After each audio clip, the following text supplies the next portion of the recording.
Welcome back. You've joined me just in time for part 3. If you've made it this far and are following the prescription, it means you have parts 1 and 2 under your belt. Hopefully by now you are beginning to see how important opposing forces are to the health and well-being of the self-health system. Once again, this is Dr. James Reaney, and I'm here to bring you Letting Destiny Deliver, a time-released formula which unfolds layer by layer to free you from the limiting beliefs that limit your range of activity, in particular those beliefs that keep you from making your date with destiny. Part 3 is all about spirituality, the third dimension of consciousness. Spirituality is important to the self-health system because it empowers consciousness with purpose and meaningfulness. When properly tapped, spirituality allows you to transcend the harmful effects of oppression, limiting beliefs, science, technology, and misinformation. All of these things can undermine spirituality by keeping you from seeing that your life is a thread in a tapestry which brightly shines. In other words, from seeing your purpose in the pattern of the grand design. Spirituality is indispensable because without it you will find yourself asking, is that all there is? So don't let the winds of time and chance throw you about in a random and haphazard fashion. Instead, develop a spiritual awareness around the meaning and purpose of your life. Spirituality is such a vital aspect of our human nature that it cannot be eradicated. It can be repressed, suppressed, broken, or neglected, but only with undesirable and unpredictable consequences. Today, the spiritual aspect of our nature is more elusive than ever with its admixture of philosophy, psychology, and religion. And even though the spirit cannot be eradicated, it nonetheless has many formidable foes. One of its greatest foes is science. With the help of science, we have stripped all things of their mystery and sacredness. Consequently, today's consciousness is no longer capable of absorbing the influx of spiritual and instinctual energy like it once was.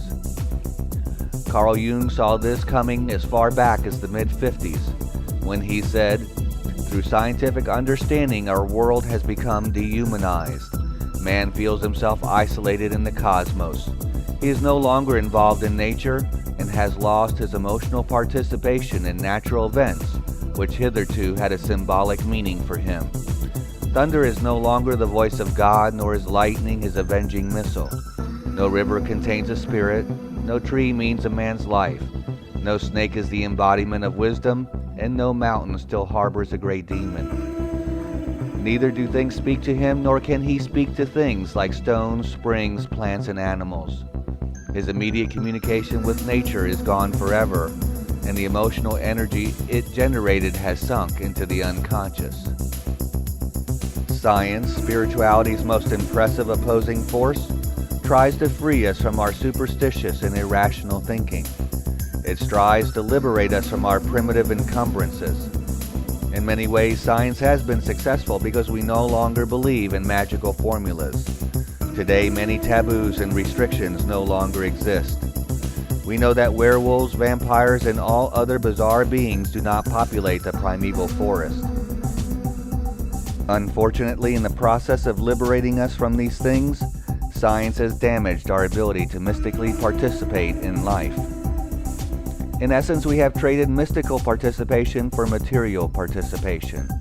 This trade-off, rather than making us more secure, has made us more insecure. Today, instead of werewolves and vampires lurking around the corner, we have nuclear weapons, global warming, holes in the ozone, mental illness, and pollution.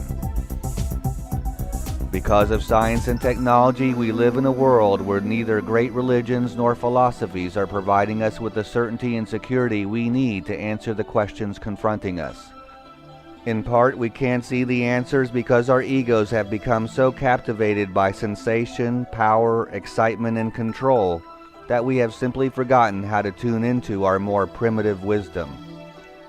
In order to fetch water from a stream, one must stoop a little. The same is true if we want to tap the stream of spirituality. In other words, ego consciousness must stoop by recognizing the unconscious as the real mental powerhouse. But instead of doing this, the ego has chosen to make the unconscious an outcast. Regardless of how the ego views the unconscious nonetheless plays a crucial role in our spiritual life and does so for a myriad of reasons.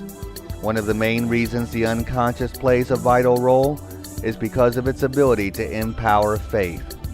And as we all know, faith is an incredibly important aspect of one's spiritual life.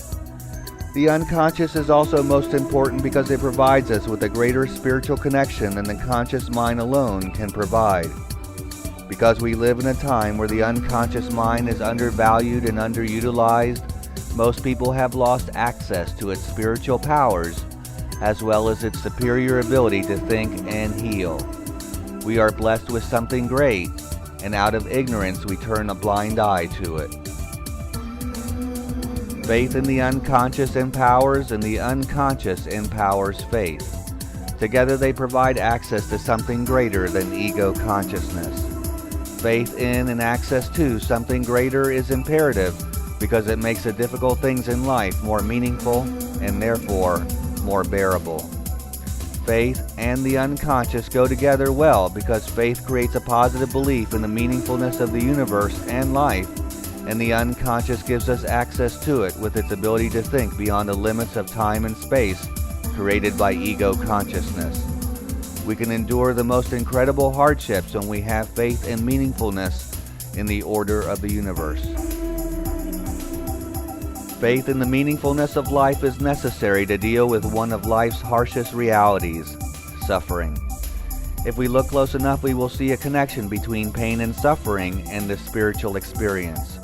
A fundamental premise of the Buddhist religion states that to live is to suffer. The scriptures say that Jesus Christ suffered and died on the cross for our sins. Priests take vows of poverty and chastity.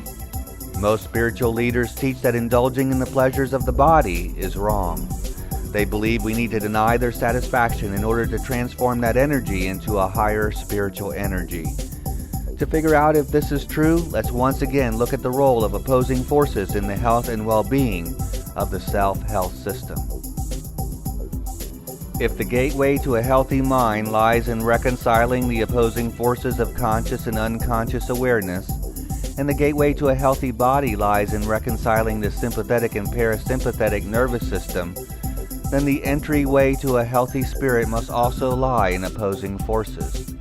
In this case, the opposing forces of pain and pleasure, and life and death. These opposing forces, which are exceptionally demanding to reconcile, challenge us to come up with a positive belief and faith in the things that happen in life. Simply put, spirituality is the reconciliation of the opposing forces of life and death, as well as pain and pleasure. Is it not true that prolonged pain weakens the will to live, while the thought of dying pushes some to live as if there were no tomorrow?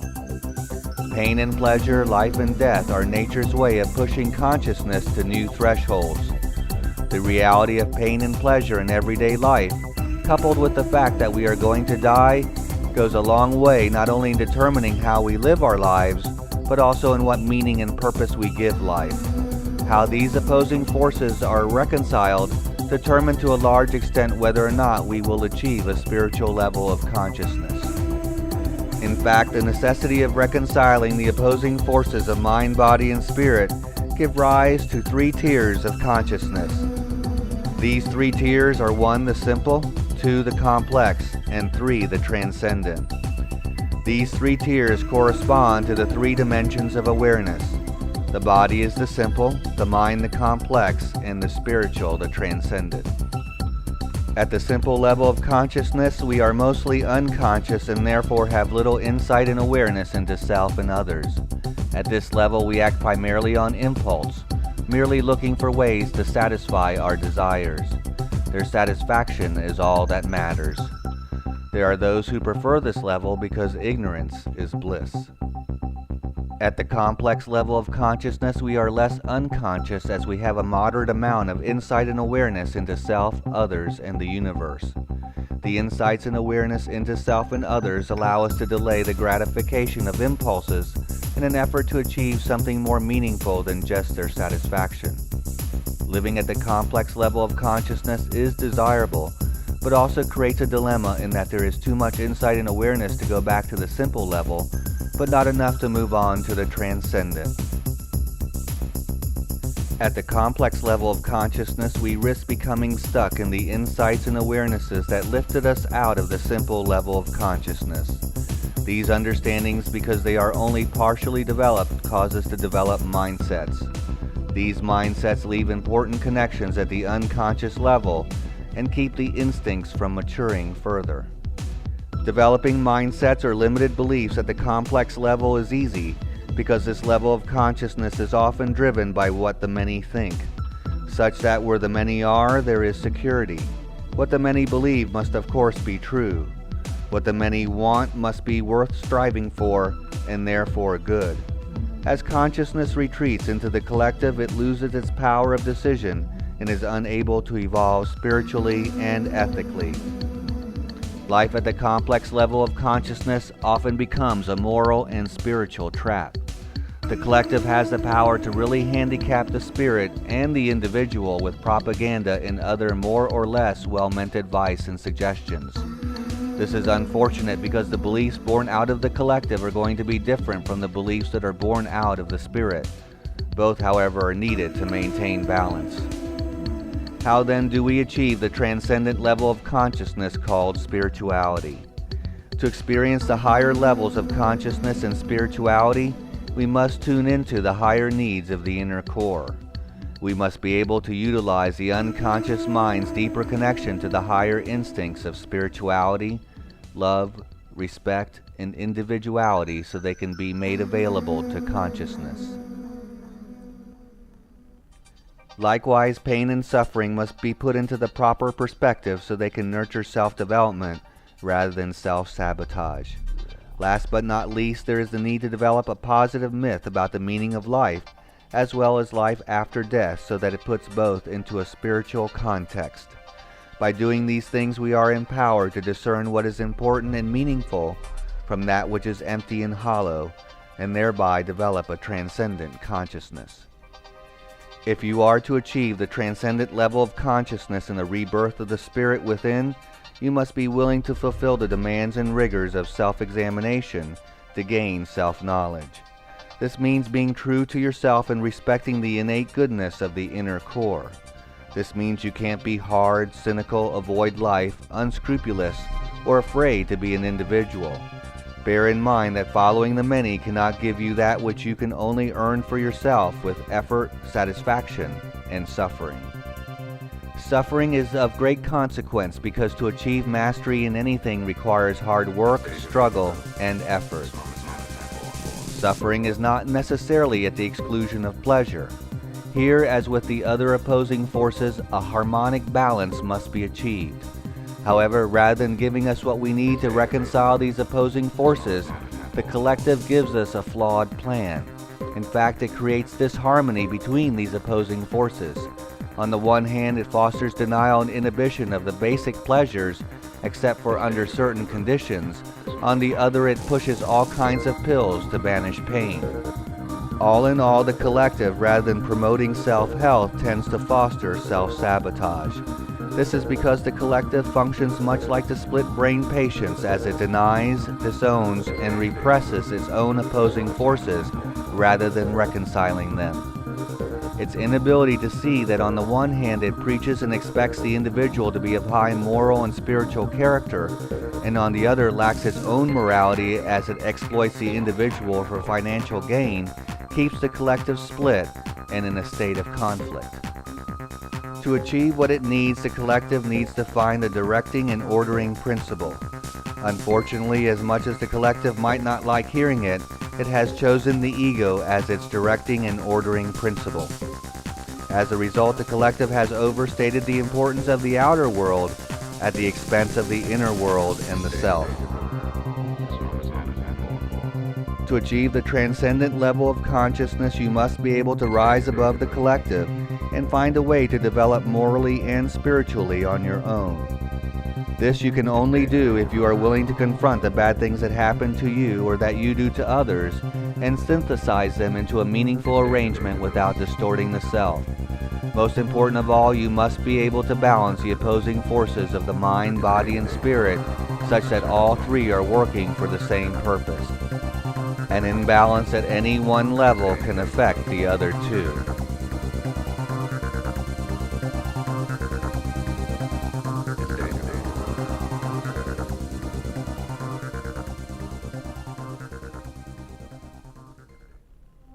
Maintaining a spiritual commitment is hard because there are so many things, large and small, that can contribute to discouragement or to a distorted sense of self. Yet we need to find a way.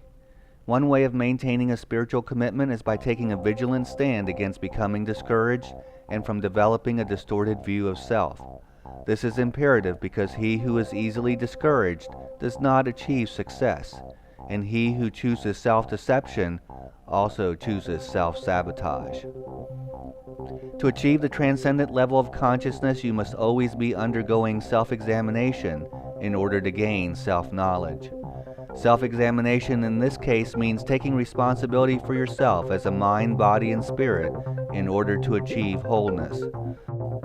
To achieve wholeness as a mind, body, and spirit, you need to know that being whole isn't one size fits all, and it isn't always doing what you are told. It is being human to the highest degree and finding the courage to be. Being whole is not playing a role, and it isn't finding a common fold. It's being comfortably authentic and not being ashamed to express it. Being whole isn't always protecting your feelings, and it isn't always wheeling and dealing. It's being true to you and being able to communicate it too. Being whole means being able to be authentic, and being authentic means being able to deal with pain and pleasure effectively. It can't be any other way, because being yourself is going to be both painful and pleasurable, and that is why it is so important to be able to reconcile these opposing forces. Perhaps this is why nature places such a high premium on pain and pleasure that she has dedicated entire portions of the brain to processing pain and pleasure. Pain and pleasure, a natural system of punishment and reinforcement, significantly shapes our behavior as well as our view of the world and ourselves. If you are like most people, you avoid pain and seek pleasure, or avoid both pain and pleasure. Avoiding or disrupting this natural system of punishment and reinforcement prevents it from carrying out its natural function. So don't be adverse to pain, because as ironic as it may seem, pain helps us maintain health and spiritual well-being. Take, for example, a case in Montreal where a woman examined in 1950 was unable to feel pain. Because of this, she bit her tongue, never gagged, and burnt her skin. Her inability to feel pain resulted in her never moving while sleeping, never shifting her weight while standing, and not avoiding inadvisable postures. As a long-term consequence, her joints became malformed and diseased, which led to infection and ultimately to her death. The paradoxical idea that pain serves a healing function became evident to Dr. Mindell while working with patients who had a variety of physical illnesses or disabilities. He discovered that people would do just the opposite of what one might expect. These patients, rather than soothing the pain, would try to make the pain even worse. He noticed that a person with severe eczema would start to scratch and actually make the symptoms worse. When someone had a headache, he would shake his head about. If someone had an eye ache, he would press on the eye. If someone had a stiff neck, he would bend the neck, intensifying and amplifying the pain. Seeing the therapeutic value of this, Dr. Mindell tells of a time when he instructed a patient suffering from stomach cancer to make the pain even worse. The patient did this by pushing his stomach out. He continued doing this until the pain increased. Finally, the patient screamed because the pain was so bad he felt he was going to burst. The patient then broke down and cried. Because of this experience, the patient came to realize that he had failed to adequately express himself for most of his life. By virtue of this empowering work, the patient became better able to express himself and lived 2 to 3 years longer. This case tells us two things. One is how important self-expression is for the mind and body, and 2, that being adverse to pain keeps you from processing important messages you may need for self-knowledge and to restore balance to the self-health system. Unfortunately, pain, rather than motivating most to face reality, often motivates people to distort reality by whatever means available, including the use of drugs and alcohol, sleeping too much, blaming others, denial, distortion, psychosis, or just avoiding responsibility. Dealing with pain in this manner does not lead to a transcendent level of consciousness. It only perpetuates a sterile void. Both pain and pleasure color perception and can affect our ability to achieve moral and spiritual development. For example, pain, since it shares the same neurological pathways in the nervous system as aggression, triggers hostility. The hostility or anger triggered by pain is often taken out on anyone in the line of fire, even if they had nothing to do with it. This response to pain, although natural, nonetheless can set off a chain reaction that leads to a downward spiral. It takes a very disciplined mind to deal with pain, as well as the feelings of hostility it triggers. Fear, the most common form of pain, is the greatest threat to spirituality. Fear can produce chain reactions that not only block, but also distort moral and spiritual development. Fear is faith's opposing force and creates limited beliefs. Since fear is the most common form of pain, handling it properly is critical to preserve not only the health and well-being of the self-health system, but to preserve our faith and a sense of the meaningful. Unfortunately, fear makes it all too easy to retreat into sameness or into the collective where it feels safer, but where you lose your individual right to exist. Fear blocks and distorts spiritual development because most fears are rooted in the unknown and the discoveries that might be made in the process of self-exploration. Therefore, many people never confront their fears or undergo any real self-examination. Perhaps that is why the lion in The Wizard of Oz was looking for courage. Fear sparks our imagination, but too often in the wrong direction. Pain and pleasure should lead to inspiration, not intoxication. The value of pain lies in its power to motivate change. The value of pleasure lies in its ability to produce good feelings and heightened states. Pleasure not only reinforces our efforts to meet our needs, it also produces the feelings that lead to states of creativity and healing. This might explain why people become addicted to pleasure-producing behaviors, not only to escape the pain, but also in an effort to achieve the heightened state of healing and creativity. A dramatic example of the proper use of pleasure is provided by Norman Cousin's personal experience with mind-body healing. His therapeutically optimistic views and creative activities led to a lifetime of accomplishments, including being the editor for one of America's leading magazines, the Saturday Review. Cousins recovered from a serious arthritic and rheumatoid-like collagen disease of the connective tissue by treating himself to generous, positive doses of good humor in the form of old Marx Brothers movies and reruns of Alan Funn's Candid Camera. Using pleasure to keep his spirits high allowed him to cure the illness that plagued his body. Because of pleasure's capacity to promote healing and creativity, it becomes important to achieve states of pleasure. Just as important, however, is finding ways of achieving heightened states that minimize the harm done to self and others.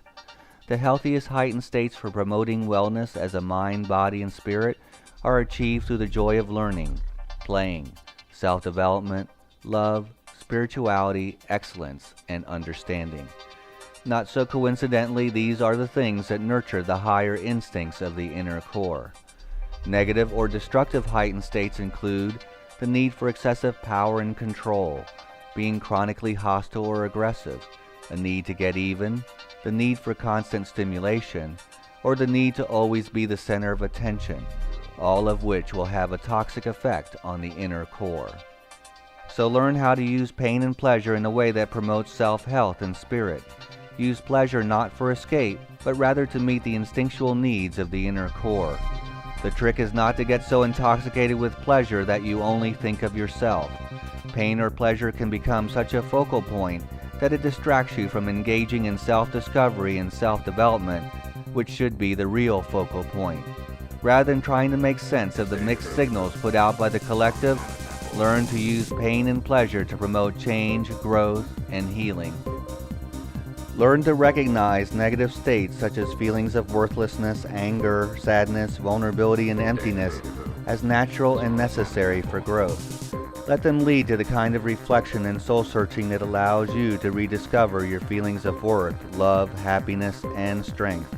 In this way, you maintain a balance between any two opposing parts because you never lose sight of the fact that truth also lies in the opposite viewpoint. To balance pain and pleasure in a way that keeps you spiritually connected and growing as an individual, you need to be able to put the experiences that produce pain and pleasure in a spiritual context. The ability to be balanced where the opposites are synthesized involves being able to adapt the mind, body, and spirit to meet the demands of life with minimal alteration or distortion of your essence. This is why knowledge and instinct must work together. Knowledge so you can use intelligence to adapt to changing conditions, and instinct so you can tune into and express yourself through the self-health system of mind, body, and spirit. Tune into and enjoy your mind, body, and spirit as nature intended. Enjoy the pleasures of mind by achieving a sense of self, by finding meaningfulness in your activities and goals, by feeling understood, by being in a loving relationship, and by fulfilling your destiny. Work to fulfill your mind's need for fairness, knowledge, and truth. Enjoy the pleasures of the body by appropriately satisfying the needs of hunger, thirst, sleep, touch, sensation, and the expression of emotion. Tune into and enjoy the pleasures of the spirit by discovering the meaningful world of symbolism, by achieving a positive myth about your life and life after death, by acknowledging the need for both pain and pleasure, and by giving and having faith in something greater than ego consciousness. The idea of self-health has been postulated by many philosophers, including Aristotle. Many psychologists and psychiatrists have also put it forth. They refer to this self-directing, self-governing process as self-actualization. One such psychologist was Abraham Maslow. In fact, he regarded self-actualization as the ultimate need and defined it as a positive growth tendency that drives us from within to fuller development. So if you want to follow the path to self-actualization, then recognize that the tapestry of life has many threads running through it, which together weave a pattern that reveals the grand design. The grand design, however, can be lost or found depending on how you deal with fear, pain, faith, pleasure, the winds of time and chance, life and death.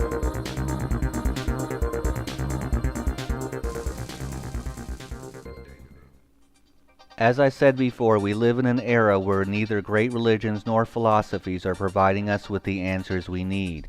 Consequently, we are turning more and more to science for the answers. Unfortunately, for every problem it solves, it creates another.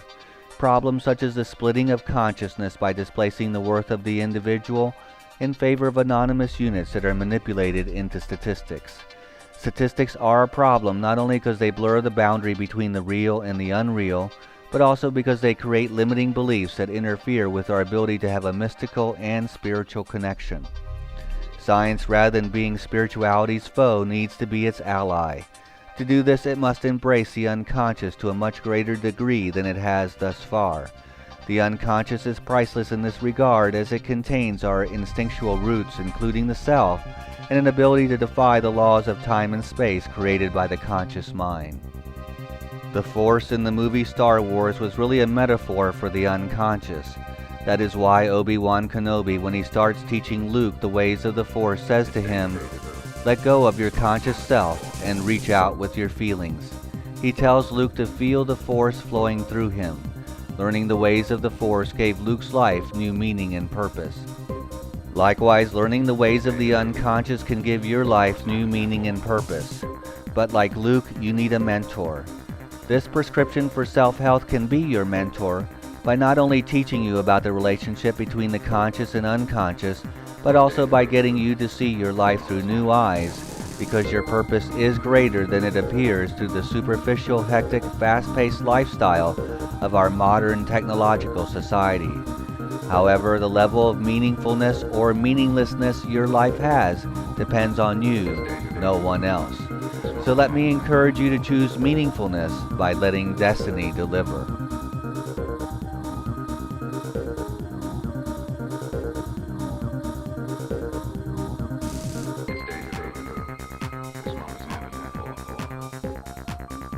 Inner Space, the Infinite Frontier.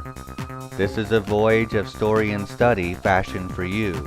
Its purpose?